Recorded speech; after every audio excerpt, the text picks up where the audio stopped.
Ditawari gaji 10 juta, Tiko menolak tawaran pekerjaan dari John LBF. Begini alasannya.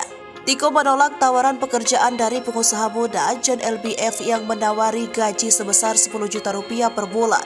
Alasannya karena Tiko ingin fokus dulu mengurus sang ibu yang kini dirawat di rumah sakit. Tiko juga mengungkapkan mimpinya bisa membangun usaha sendiri.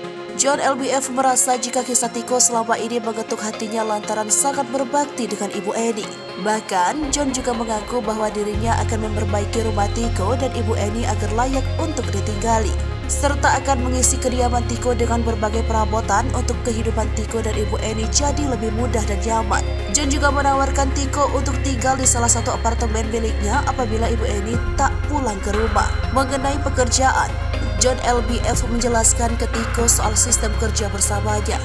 Ia mengatakan ke Tiko untuk santai dan belajar secara pelan pekerjaan yang nantinya dilakukan di perusahaan John LBF. Lebih lanjut, John lantas bertanya apa yang Tiko butuhkan untuk memulai bisnisnya sendiri. Tiko menyebut ingin memiliki usaha showroom sendiri.